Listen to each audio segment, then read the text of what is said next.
All right, thanks everyone for coming. Let's go ahead and get started a minute early so we can squeeze in as much AI as we can. My name is Chris Lauren. I'm a program manager in our AI platform team.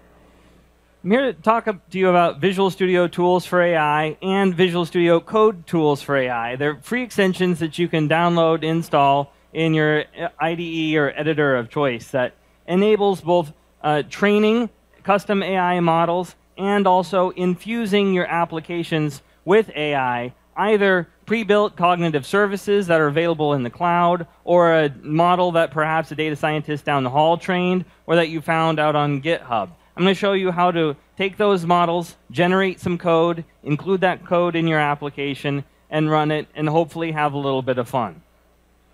So the big question that probably most people have is, I've got this idea, I think AI might apply. I want to figure out how to actually take this idea and build it and create some profit, right? How do we do this? So the easiest way is just use the pre-built AI, like cognitive services, or a model that you might find in a model gallery, a model zoo. People call these things a lot of different things. But with AI, one of the super interesting things that I love about working in the space is that people are willing to share their code, they're willing to share their data sets, they're willing to share their pre-trained models, and you can usually download the examples and get started pretty easily. So rather than just reading a bunch of textbooks in kind of the abstract sense, you can download sample projects and get started really easily.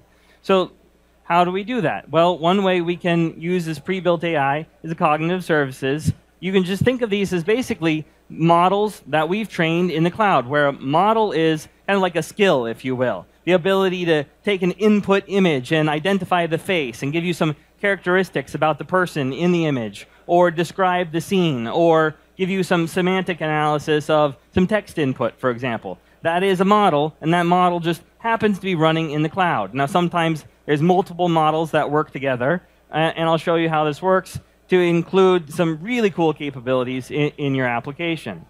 So there's a bunch of these cognitive services that are pre-built. You've probably seen some of the other sessions talking about them. If you haven't checked it out yet, please go ahead and go to the website. They have cool capabilities with respect to vision scenarios, text scenarios, speech scenarios, and more, that if you're, as a developer, simply generating some code, calling those services in the cloud has never been easier. So I want to show you how to do that. Now, in the slide deck, I've captured some slides just so that when you download the slide deck later, then the demos don't get lost in translation. But rather than just showing slides all day, and this is Visual Studio, so I want to show you some actual code here, right? So in Visual Studio, we've added some new project templates. So you can say File, New Project, and select Cognitive Services, for example. You can see we've got vision, we've got search, we've got text, a bunch of different things. So you can select one of these templates, click Next, and it's going to generate some code wrappers for you to actually call these cognitive services. However, you might say, well, I don't have any cognitive services yet, so how do I do that? Well, you can simply, using the Visual Studio Tools for AI extension in Visual Studio here, we can right-click, create new cognitive service. You can select your Azure subscription, and then you can select the type of service that you want, and then you can go ahead and deploy it. But as you can see on the left-hand side here, I already have a couple of these cognitive services deployed that I can simply use. And so as you have some other folks in your organization, perhaps other people in your team, creating cognitive services, you want to make sure that I'm just going to go ahead and use the one I have. That's the easiest way to get started. Now, I'm going to show you how we can simply take one of these instances of a cognitive service, like this text analytics one, and right-click and create a new application. Now, I'm going to give this a name that I would never use in production, but just to make sure that it's unique here. And so, okay, great. So it generated the code here. We can see that it's got the references to the SDK automatically. And it even included my subscription key and my service region, which are required to actually call the REST APIs in the cloud. Using this SDK, then, we can walk through and see, okay, well, I've got some sample data, which is great. And we can actually even mouse over this and learn some things about the different classes And so you can obviously read the online documentation to get started, or you can look at the code, and then you can customize the code because it actually runs. So let's go ahead and set this as my startup project and run this. And we'll see that it's going to identify from this language input, then what was the language that it detected.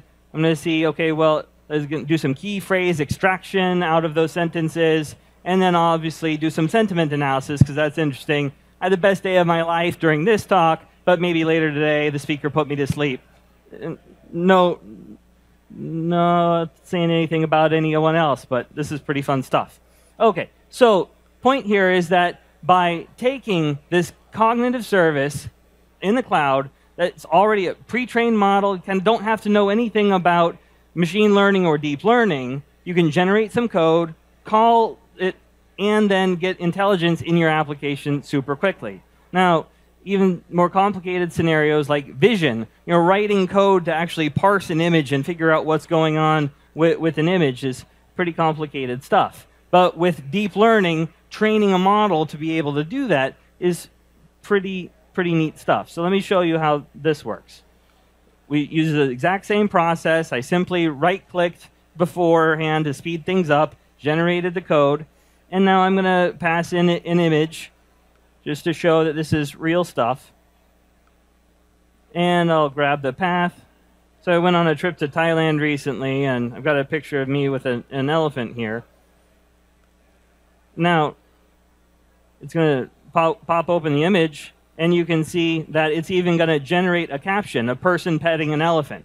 Like writing the code that can figure out what's going on in this picture, say a person petting an elephant, it's pretty neat stuff. Like you can't write a rule. You can't write code that's going to properly interpret that without using something like deep learning.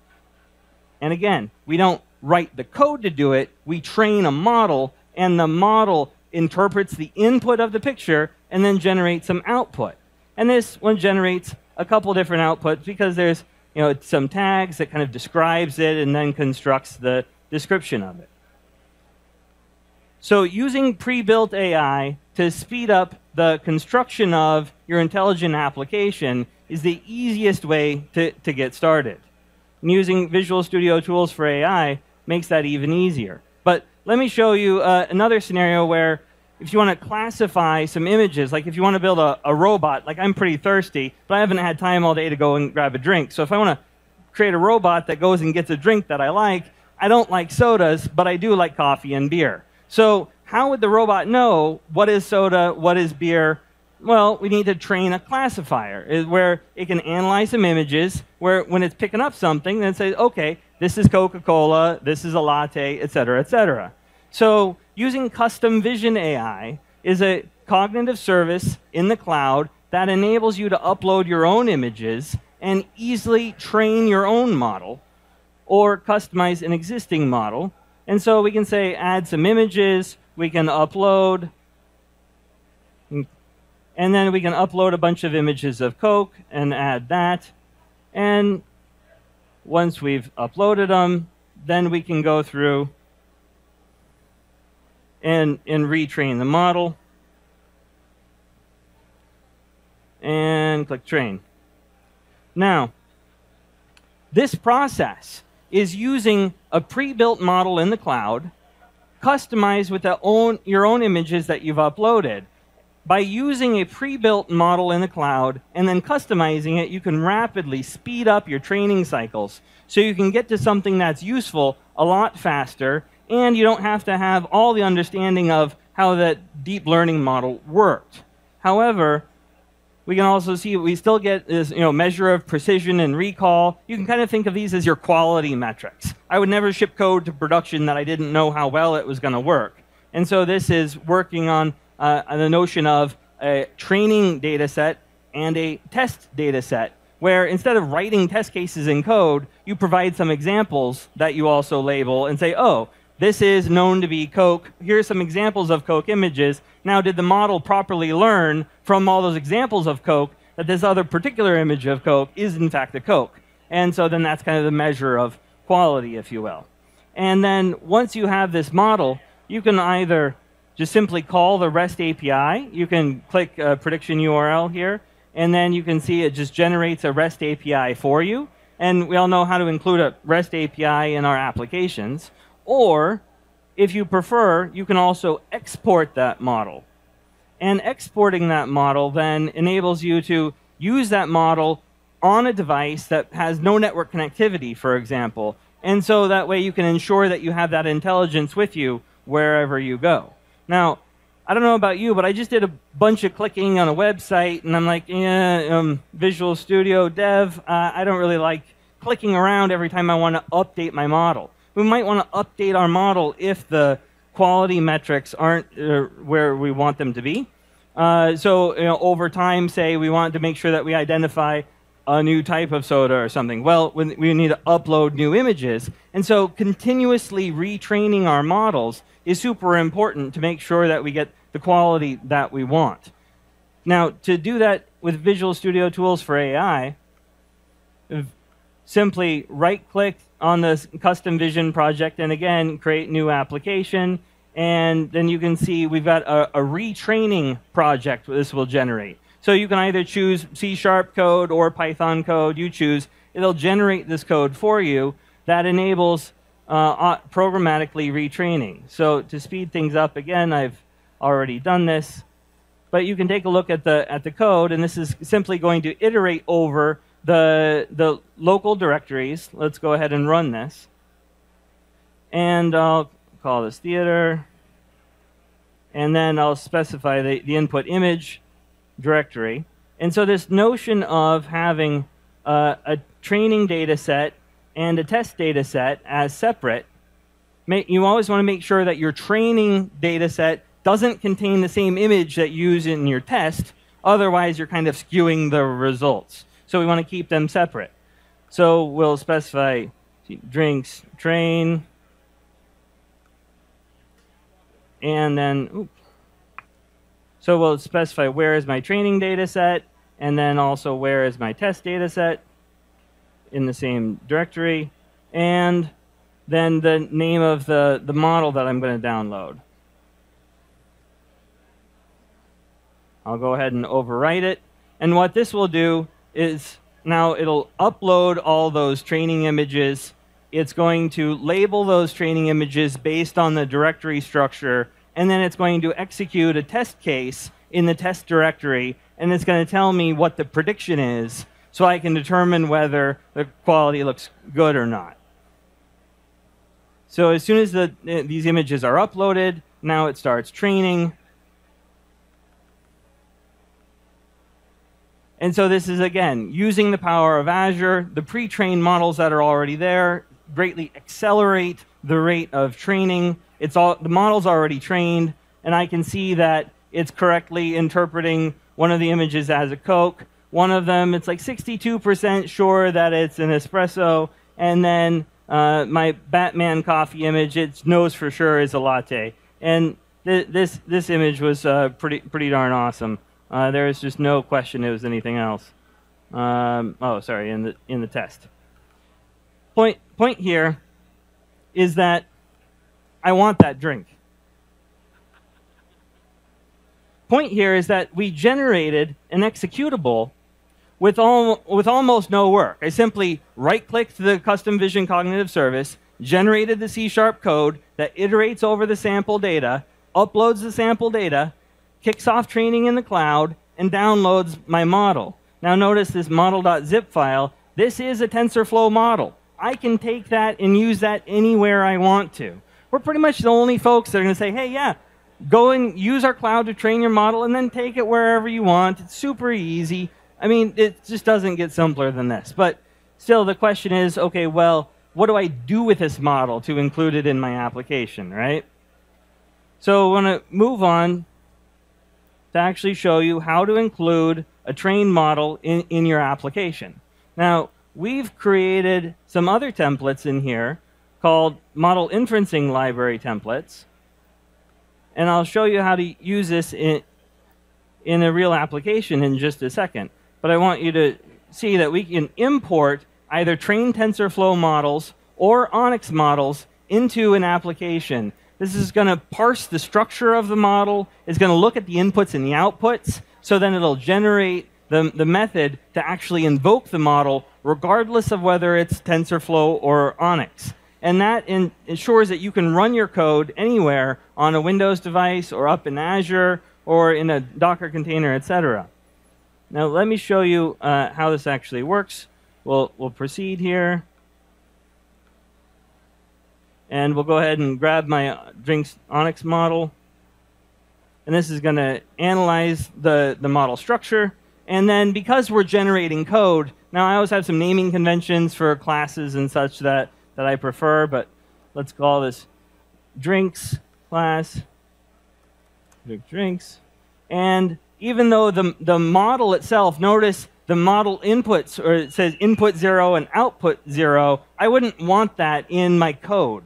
So I'm going to go ahead and edit this and say, actually, I want to call this, input drink image, and I'm going to output a prediction. If I can type. OK. And I'll hit OK.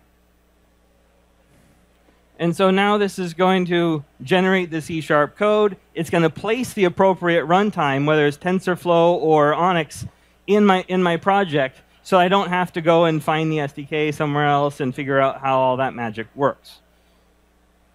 Now you can see I've got the Onyx model here, and I've got the code right here.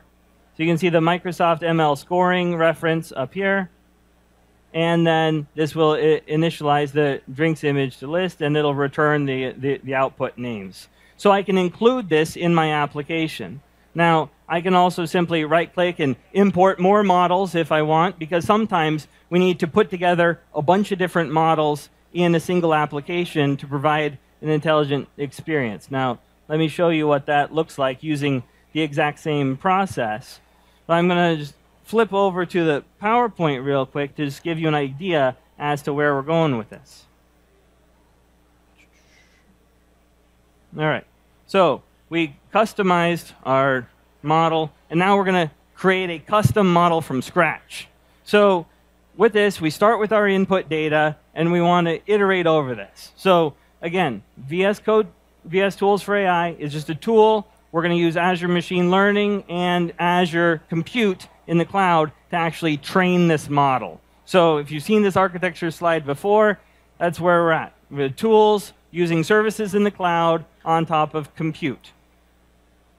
Now, what we're doing is we're closing the gap between the data scientists and the developers in a way in Visual Studio, where I'm going to show you both how the data scientists can train a model and how the developer can use that model in their application. And this is usually kind of the hard part for folks, because data scientists use different tools and frameworks than developers normally do. But by using the code generation strategy that I just showed you, we're closing that gap. Now, the app that kind of motivates this, we just launched the AI Lab website. If you haven't seen it, go check it out, play with it, it's fun. This is one of the experiments on that AI Lab website called the style transfer demo. We've all seen things like Prisma or whatnot, an application which takes an input image and converts it to a more fun image. And the way we do that is we use a bunch of sample images, and then we use the power of Azure to process them using a pre-trained model called VGG, which is just a big pre-trained network that kind of understands a lot of things about how to deal with images already. And then we're going to use TensorFlow and Keras to add some custom intelligence on top of that by using an input style image where we want to make it look like a mosaic, or we want to make it look like some other form of art.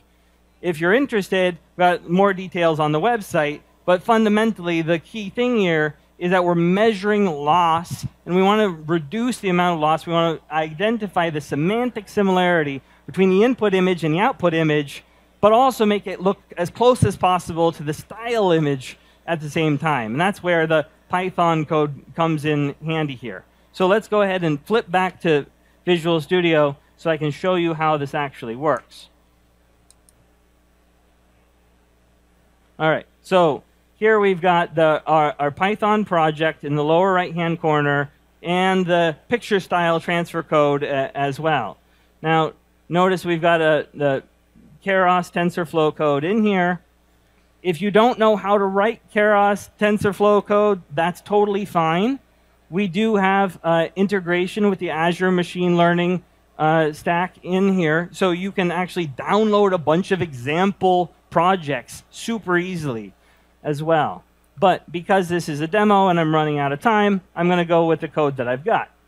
So we got a training script here. Now I can step through and debug my Python code on my local machine using Python tools for Visual Studio here, or I can right-click and submit my job to the cloud. Now, I would do that because processing these images is very compute intensive. So I can iterate on my code locally, step through and debug it, and then submit my training code to the cloud to use a more powerful GPU VMs or Azure Batch AI, which dynamically can spin up machines that have powerful GPUs and train across multiple machines all at once, which is pretty awesome. So I can simply select my Azure Batch clusters. I can use Azure Machine Learning to keep track of my experiments. But I'm going to go ahead and select a GPU VM here. I'll train the mosaic style image. And I always maintain my configuration kind of like I do my code. I've got a file here. I'm going to pass in this mosaic image as the style image and refer to the data set that I've copied to the machine. Now I can go ahead and submit this job and then also keep track of all of my jobs. So now I can see that the job is running on the GPU VM. And just to speed things up a little bit, previously I had already run one using the Scream portrait as the style image. I can right-click here. I can see the TensorBoard results as it's running. So we've integrated TensorBoard both for local runs as well as remote runs. This will launch and I can see the quality improving over time, provided that I still have connectivity here. Okay, great, I do, which is, and then I can also access the working folder of each run. So this copies the code, it copies your scripts over to your remote compute so that as you iterate over your experiments, you can keep track of which version of your code you were using. And then I can access the model file as well. Starting to run a little bit slow, so I'm going to go ahead and show you how the app works. Here. So we can see in the output folder, we'll see the TensorFlow models. Now, in the app I'm going to show you, I've got a models folder, and I generated code for each one of these models, the candy style, the feather style, et cetera, et cetera. And so this is simply training one model per style and including each one of those in the app. And now I'll show you the app here.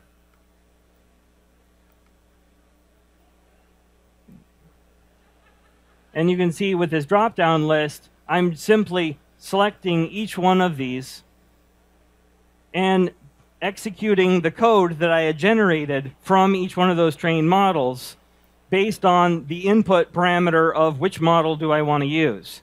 And notice I'm using the Surface Book with the local GPU, so the inferencing is pretty decent speed for a laptop. If you use a more powerful GPU, of course the inferencing is going to be faster. But by simply importing these models into your application and generating the C# code with the Microsoft ML scoring library that runs both Onyx and TensorFlow models, it's really easy now to build an application. It's easy to coordinate with your data scientists because they can have all their Python code in the same Git repo. They can check in their models, they can check in their code, and you can collaborate together using Visual Studio and Visual Team Services. And you can track your models just like you would any other asset in your project. So thank you all for coming. Really, really appreciate your time.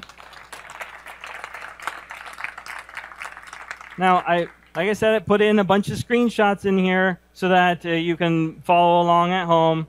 And so we'll go ahead and skip to the end. Now remember, the easiest way to get started, just use pre-built AI. You don't have to know how to train models. You don't have to know any of it. It's super easy. You can use custom AI in Visual Studio Tools for AI or Visual Studio Code. And I've provided some links so that you can learn more after the fact. So, thank you.